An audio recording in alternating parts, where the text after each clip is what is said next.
Friends, welcome back to Vandana's tutorial. आज हम करेंगे क्लास 8 का हिंदी सुलभ भारती, इसका पहली इकाई का लेसन नंबर 5 जो कि है मधुबन,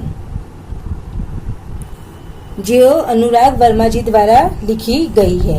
इस लेसन में, इस पाठ में अनुराग वर्मा जी ने एक प्रसिद्ध लेखक डॉक्टर राम कुमार वर्मा जी का साक्षात्कार लिया है। साक्षात्कार मतलब क्या होता है बच्चों? इंटरव्यू। इन्होंने, अनुराग वर्मा जी ने राम कुमार वर्मा जी का इंटरव्यू लिया है। बच्चों दोनों वर्मा जी हैं तो नाम में कंफ्यूज मत होना। अनुराग वर्मा जी ने राम कुमार वर्मा जी का इंटरव्यू लिया है। तो हम स्टार्ट करते हैं हमारा चैप्टर। इसके पहले हम लेखक का कुछ परिचय देख लेते हैं। अनुराग वर्मा जी ने हिंदी में विपुल लेखन किया है। इसका मतलब है जो हमारे ये लेखक हैं अनुराग वर्मा जी, उन्होंने हिंदी में बहुत सारे लेखन किया है, बहुत सारे चीजें उन्होंने इसमें लिखी है। आपकी भाषा धारा प्रवाह सरल एवं आशय संपन्न होती है। आप हिंदी के जाने माने लेखक हैं। तो इन्होंने बताया है कि जो लेखक है उनकी जो भाषा है, उनकी जो लैंग्वेज है वो कैसी है? धारा प्रवाह है, यानी कि फ्लुएंट है, और सरल है मतलब इजी है, जो सब समझ सकते हैं, और आशय संपन्न होती है मतलब उनके जो लेखक से हमें कुछ मीनिंग भी मिलता है। आप हिंदी के जाने माने लेखक हैं। ये जो अनुराग वर्मा जी है वो हिंदी साहित्य में एक प्रसिद्ध लेखक है। अभी हम इस गद्य संबंधी कुछ चीजें देख लेते हैं।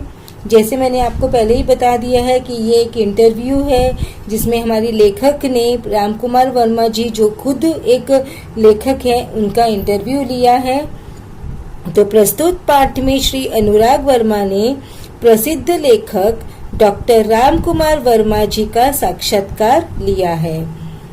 मैं आपको ये ऑलरेडी बता चुकी हूँ। यहाँ अनुराग जी ने डॉक्टर वर्मा जी से उनकी काव्य रचना की प्रेरणा, यानी कि डॉक्टर अनुराग वर्मा जी से उन्होंने क्या क्वेश्चंस किए हैं कि उन्हें काव्य रचना की प्रेरणा, जब भी हम कुछ लिखते हैं, कविता लिखते हैं या कोई पाठ लिखते हैं, कोई साहित्य लिखते हैं, तो उनके पीछे हमारा क्या होता है बच्चों की एक इंस्पिरेशन होती है, एक जो चीज हमें इंस्पायर करती है उनके बारे में लिखते हैं। तो लेखक ने उनसे इसी चीज के बारे में प्रश्न किया है कि आपको इस जो काव्य रचना है वो लिखने की इंस्पिरेशन कहाँ से मिली।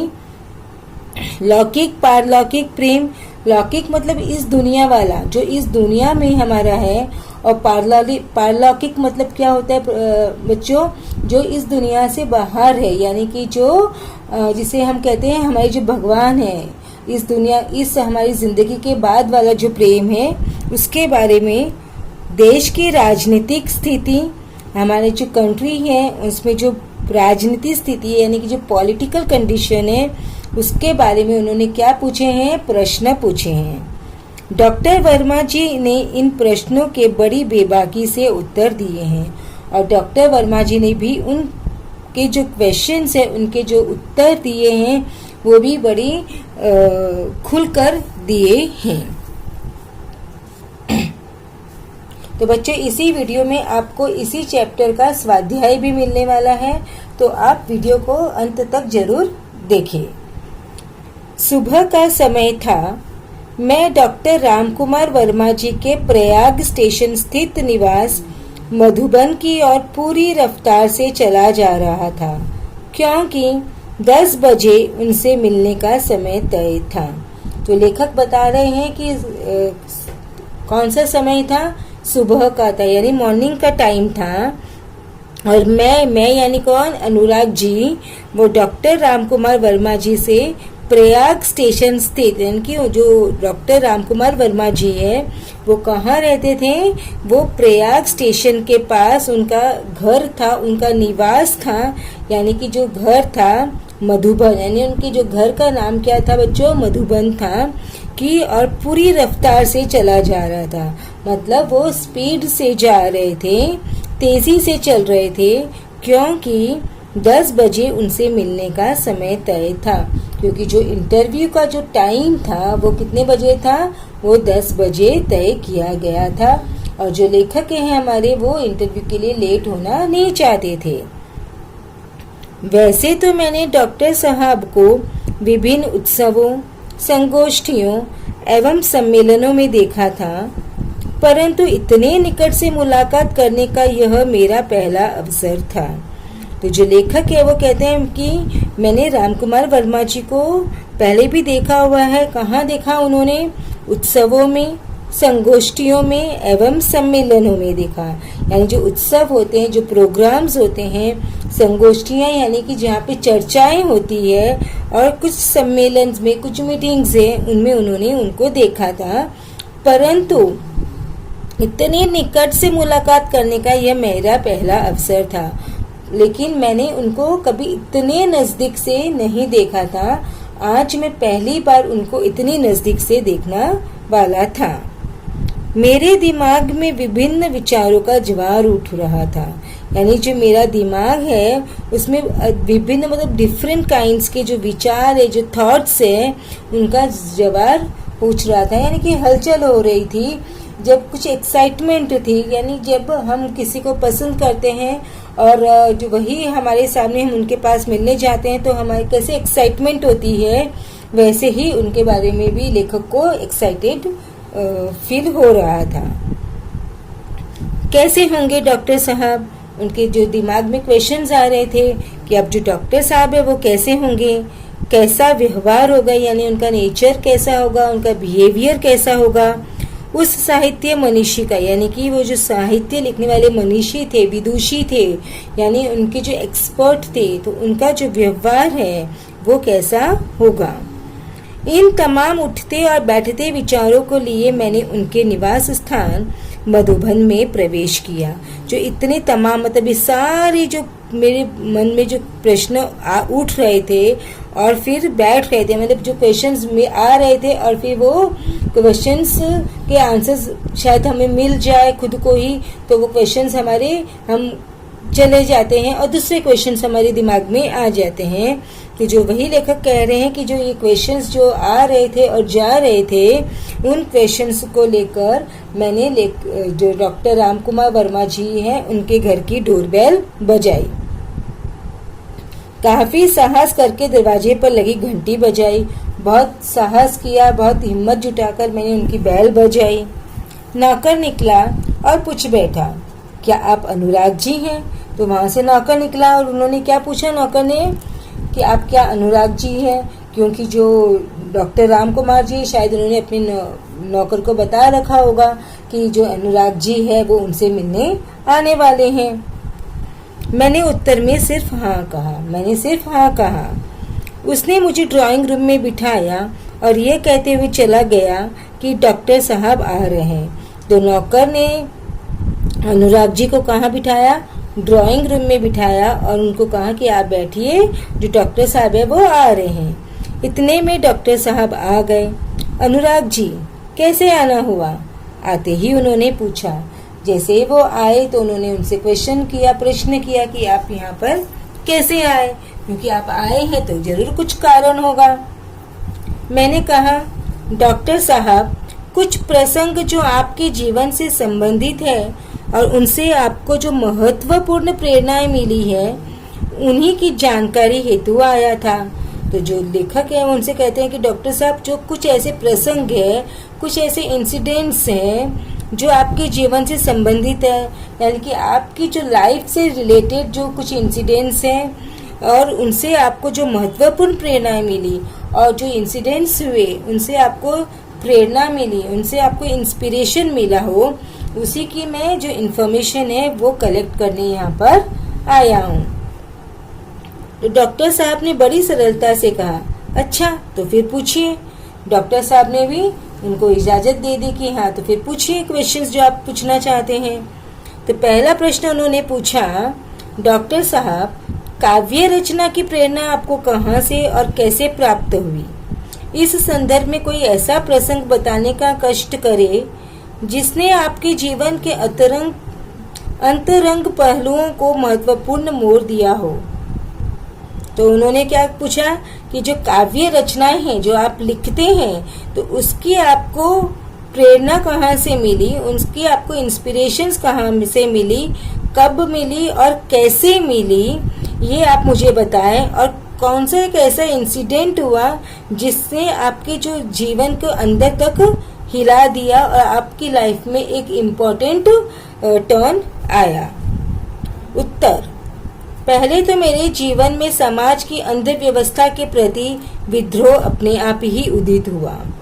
तो जो राम कुमार जी है वो बता रहे हैं कि जो समाज में अंधव्यवस्था है, यानी कि जो सुपरस्टिशियस है, अंधविश्वास है, उसके प्रति जो मैंने विद्रोह किया था, उसके जो अगेंस्ट में मैं था, वो तो मेरे दिल में, मेरे मन में अपने आप ही उदित हुआ। मतलब अपने आप ही अपने आप से ही मैंने अंधविश्वास के प्रति क्या करने लगा, लड़ाई लड़ने लगा। सन 1921 में जब मैं केवल 15.5 वर्ष का था, गांधी जी के असहयोग आंदोलन में पारिवारिक एवं सामाजिक व्यवधानों से संघर्ष करते हुए मैंने भाग लिया। तो लेखक जो राम कुमार जी है वो बता रहे हैं कि 1921 में मैं कितने साल का था, मैं केवल 15.5 यानी कि 15.5 इयर्स का था। उस टाइम जो गांधी जी का मूवमेंट चल रहा था, असहयोग आंदोलन यानी जो नॉन कॉपरेशन मूवमेंट चल रहा था, उस मूवमेंट में मैंने क्या किया, भाग लिया, यानी मैंने पार्टिसिपेट किया। और जिसमें पारिवारिक यानी कि जो हमारे परिवार में है, जो फैमिली और सामाजिक यानी कि जो फैमिली से भी मैंने लड़कर उसमें पार्टिसिपेट किया, और जो समाज है, जो सोशल है लाइफ है, उससे भी मैंने लड़कर उस मूवमेंट में, असहयोग आंदोलन में मैंने भाग लिया। उस समय स्कूल छोड़ने की बात तो सोची भी नहीं जा सकती थी। ये जो हमारे राम कुमार जी वो बता रहे हैं कि उस वक्त जब हमारे देश में अंग्रेजों का राज था, उस वक्त स्कूल को छोड़ने की तो मैं बात सोच भी नहीं सकता था। मतलब कोई बात किसी के दिमाग में ये बात आ ही नहीं सकती थी कि वो स्कूल छोड़ दे। मगर मध्य प्रदेश के अंतर्गत नरसिंहपुर में मौलाना शौकत अली साहब आए और बोले, गांधी जी ने कहा है कि अंग्रेजी की तालीम गुलाम बनाने का एक नुस्खा है। तो लेखक क्या कहते हैं कि लेकिन राम कुमार जी कहते हैं कि जो मध्य प्रदेश में एक नरसिंहपुर एक जगह है, वहां पर मौलाना शौकत अली साहब आए और उन्होंने उनको क्या बताया कि जो गांधी जी ने क्या कहा है कि अंग्रेजी की जो तालीम है, यानी जो उस वक्त स्कूलों में इंग्लिश सिखाया जाता था, इंग्लिश की पढ़ाई करवाई जाती थी, क्योंकि अगर उनको इंग्लिश समझ नहीं आएगी तो वो जो ब्रिटिशर्स है, जो अंग्रेज है, उनके वो गुलाम कैसे बनेंगे।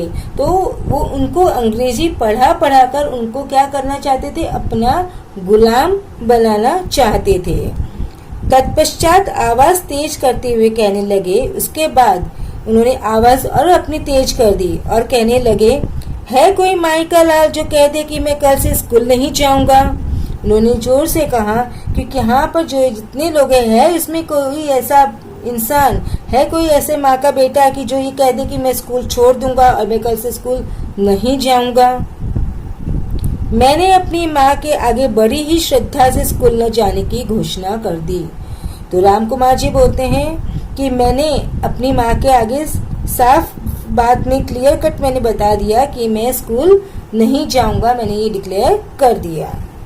सभी लोग सकते में आ गए, सब लोग किस में आ गए, सकते में आ गए, शॉक हो गए। बात भी अजीब थी, क्योंकि बात भी उस टाइम पर अजीब थी कि उन दिनों एक डिप्टी कलेक्टर का लड़का विद्रोह कर जाए, क्योंकि जो राम कुमार जी हैं, उनके जो पिताजी थे वो उस टाइम क्या थे, डिप्टी कलेक्टर थे। तो किसी ने सोचा भी नहीं था कि जो एक डिप्टी कलेक्टर है, उनका बेटा विद्रोह कर जाएगा, उसका बेटा क्या कर जाएगा, उनके खिलाफ चला जाएगा। लोगों ने बहुत समझाया, पिताजी की नौकरी की बात कही, परंतु मैं घर से निकल पड़ा क्योंकि गांधी जी का आदेश मानना था। तो राम कुमार जी कहते हैं लोगों ने मुझे बहुत समझाया, पिताजी की नौकरी का वो दिया कि आपके पिताजी क्या है, डिप्टी कलेक्टर है और आप उनके बेटे होकर स्कूल छोड़ रहे हो, लेकिन मैं घर से निकल पड़ा। क्यों निकल पड़ा? क्योंकि गांधी जी का आदेश मानना था।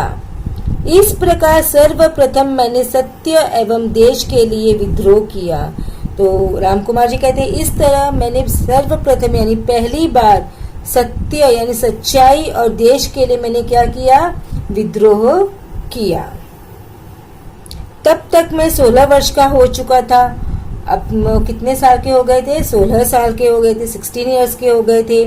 और राष्ट्रीय ध्वज लेकर नगर में प्रभात फेरी भी किया करता था। उस वक्त जो फ्रीडम फाइटर्स थे वो क्या करते थे? अपने हाथों में ध्वज लेके, हाथों में झंडा लेके पूरे प्रभात फेरी निकालते थे। यानी सुबह सुबह जो उन लोग अपने जो गीत है, देश प्रेम के गीत है, वो गाते हुए निकलते थे। यह बात सन 1921 की ही है। तो वो कहते हैं कि यह बात भी क्या आपकी है? सन 1921 की ही है। और इसी समय मैंने देश प्रेम पर एक कविता लिखी। यही मेरी कविता का मंगलाचरण था। और इसी वक्त मैंने एक देश प्रेम पर एक क्या लिखी? सॉरी बच्चों, एक कविता लिखी, एक पोयम लिखी। और यहीं से मैंने कविता का मंगलाचरण किया। मतलब ये मेरी पहली कविता थी और यहीं से मैंने कविता लिखने की शुरुआत की। सेकंड प्रश्न क्या पूछते हैं? आप मध्य प्रदेश से उत्तर प्रदेश कैसे आए? सेकंड क्वेश्चन था कि आप मध्य प्रदेश में रह के उत्तर प्रदेश में कैसे आ गए? हिंदी प्रेम ने मुझे मध्य प्रदेश से उत्तर प्रदेश आने को प्रेरित किया, क्योंकि उन दिनों नागपुर विश्वविद्यालय में हिंदी नहीं थी। तो राम कुमार जी बताते हैं कि मुझे जो मेरा हिंदी के प्रति जो प्रेम था, जो लगाव था, उसी प्रेम और लगाव ने मुझे मध्य प्रदेश से उत्तर प्रदेश जाने के लिए इंस्पायर किया, क्योंकि उन टाइम पर मतलब वो टाइम पर नागपुर विश्वविद्यालय में हिंदी नहीं थी। सन 1925 में मैंने इंटर की परीक्षा उत्तीर्ण की। तो उन्होंने इंटर की परीक्षा कब उत्तीर्ण की? सन 1925 में। तत्पश्चात उच्च शिक्षा हेतु प्रयाग विश्वविद्यालय में प्रवेश ले लिया। तो उसके बाद तत्पश्चात मतलब उसके बाद मैंने हायर एजुकेशन के लिए, उच्च शिक्षा के लिए प्रयाग यूनिवर्सिटी, विश्वविद्यालय मतलब यूनिवर्सिटी, तो प्रयाग विश्वविद्यालय में मैंने प्रवेश लिया, मतलब मैंने एडमिशन लिया। मैंने इसी विश्वविद्यालय से MA की परीक्षा प्रथम श्रेणी में उत्तीर्ण की। तो उन्होंने प्रयाग विश्वविद्यालय से ही हिंदी में MA की परीक्षा प्रथम श्रेणी में यानी फर्स्ट क्लास में पास की। बच्चों उस वक्त फर्स्ट क्लास यानी कि बहुत ज्यादा मार्क्स होते थे। मैंने देखा कि डॉक्टर साहब के चेहरे पर गंभीरता के भाव साफ प्रतिबिंबित हो रहे हैं। ऐसा प्रतीत हो रहा था जैसे वे अपने अतीत में खो से गए हैं। मैंने पुनः सवाल किया। तो जो लेखक है हमारे अनुराग जी, वो बता रहे हैं कि जब वो प्रश्न का उत्तर दे रहे थे तो उनके जो चेहरा था वो कैसा हो गया था? गंभीर हो गया था, सीरियस हो गया था।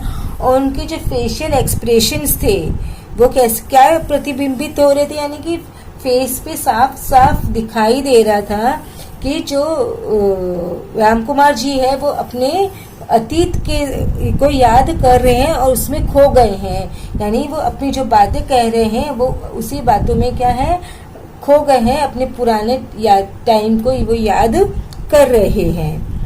मैंने उन्हें पुनः सवाल किया मतलब मैंने उन्हें फिर से प्रश्न किया।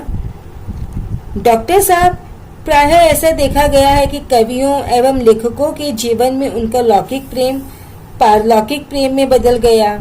क्या आपके साथ भी ऐसा हुआ है? तो जो प्रश्न पूछते हैं कि डॉक्टर साहब, मैंने प्रायः ऐसा देखा है, मैंने मतलब बहुत बार ऐसा देखा है, जो कवि होते हैं या जो लेखक होते हैं उनके जीवन का जो लौकिक प्रेम है यानी जो इस दुनिया वाला प्रेम है वो उस दुनिया वाले प्रेम में बदल जाता है। तो क्या आपके साथ भी ऐसा हुआ है? तो अनुराग जी, प्रेम मनुष्य की एक प्राकृतिक प्रवृत्ति है। तो हमारे जो राम कुमार जी है वो बोलते हैं कि प्रेम जो है वो मनुष्य में एक नेचुरल फीलिंग्स है, एक नेचुरल उनकी प्रवृत्ति है। सन 1926 में मेरा विवाह हो गया। वो बताते हैं सन 1926 में उनकी शादी हो गई और मैं गृहस्थ जीवन में आ गया। अब मैं एक पारिवारिक आदमी बन गया था, एक फैमिली मैन बन गया था, गृहस्थ जीवन में आ गया था। अब मुझे सात्विकता एवं नैतिकता से प्रेम हो गया। और अब मुझे किससे प्रेम हुआ? सात्विकता यानी सच्चाई, सरलता से, और नैतिकता मतलब वैल्यू से, जो वैल्यू बेस होते हैं उनसे मुझे क्या हुआ? प्रेम हो गया। मैंने इसी समय यानी सन 1930 में कबीर का रहस्यवाद लिखा। तो वो कहते हैं आगे कि मैंने इसी वक्त यानी 1930 में मैंने क्या लिखा? कबीर का रहस्यवाद लिखा। इतना अवश्य है कि मेरे जीवन के कुछ अनुभव कविता के माध्यम से प्रेषित हुए। तो वो बताते हैं इतना अवश्य मतलब इतना जरूरी है कि जो मेरी लाइफ के कुछ अनुभव थे, कुछ एक्सपीरियंस थे, उसको मैंने कविता के माध्यम से लिखा है। मैंने मतलब अपनी जो लाइफ के एक्सपीरियंस को कविता का रूप दिया है। मुझे बचपन से ही अभिनय का शौक था। मुझे बचपन में से किसका शौक था? अभिनय का शौक था, यानी कि ड्रामा करने का, एक्टिंग करने का शौक था। अब प्राय उत्सवों के अवसर पर नाटकों में भाग भी लिया करता था और बहुत बार मतलब कहाँ लेता था? जब उत्सव होते थे, प्रोग्राम्स होते थे, उस समय पे जो नाटक होते थे, जो ड्रामा होते थे, उनमें मैं भाग लेता था, यानी कि पार्टिसिपेट भी करता था। मैंने बात आगे बढ़ाई और पूछा प्रश्न, डॉक्टर साहब, देश की राजनीतिक स्थिति के बारे में आपकी क्या राय है? अब वो किसके बारे में पूछ रहे हैं? देश की पॉलिटिकल कंडीशन के बारे में पूछ रहे हैं। मैं राजनीति से हमेशा दूर रहा क्योंकि आज की राजनीति में स्थिरता का अभाव है। तो वो कहते हैं कि मैं हमेशा पॉलिटिक्स से क्या रहा? दूर रहा। तो मुझे पॉलिटिक्स पसंद नहीं है। क्यों नहीं पसंद है? क्योंकि आज की राजनीति में स्थिरता का अभाव है। आज की जो राजनीति है यानी जो पॉलिटिक्स है वो स्टेबल नहीं है, वो अस्थिर है। यद्यपि मैं नेहरू जी, शास्त्री जी, इंदिरा जी एवं मोरारजी भाई से मिल चुका हूँ और उनसे मेरा परिचय भी है, परंतु मैंने राजनीति से अपने आप को सदा दूर रखा। मुझे राजनीति में कोई रुचि नहीं है। मैं साहित्यकार हूँ और साहित्य चिंतन में विश्वास रखता हूँ। तो वो क्या बोलते हैं? मैं नेहरू जी, शास्त्री जी, इंदिरा जी एवं मोरारजी भाई से मिल चुका हूँ। ये जो उस टाइम पे बहुत बड़े लीडर्स थे, तो उसके बाद तो ये जो सब नाम दिए हुए हमको चारों, वो हमारे प्रधानमंत्री भी रह चुके हैं और उनसे मेरा क्या है? परिचय भी है, मतलब हमारी जान पहचान भी है। परंतु मैंने राजनीति से अपने आप को सदा दूर रखा।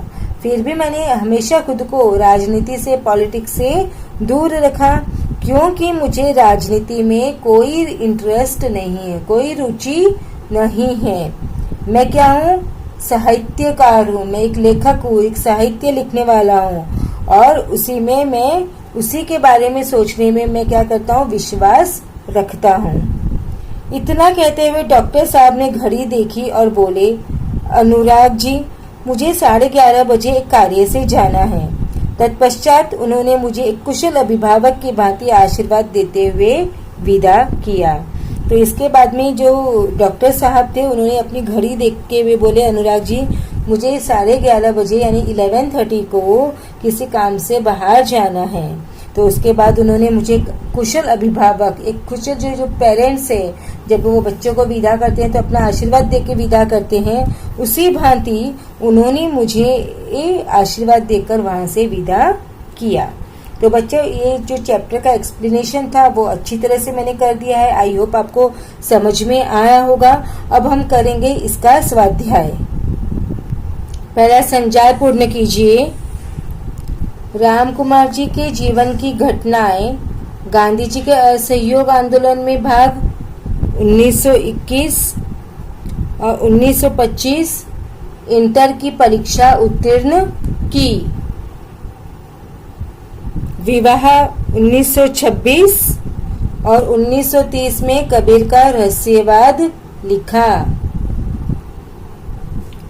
कारण लिखिए। डॉक्टर साहब का राजनीति से दूर रहने का कारण, डॉक्टर साहब को राजनीति में कोई रुचि नहीं थी। वे साहित्य चिंतन में विश्वास रखते थे। सेकंड, डॉक्टर साहब मध्य प्रदेश से उत्तर प्रदेश आने के लिए प्रेरित हुए क्योंकि नागपुर विश्वविद्यालय में हिंदी विषय नहीं था।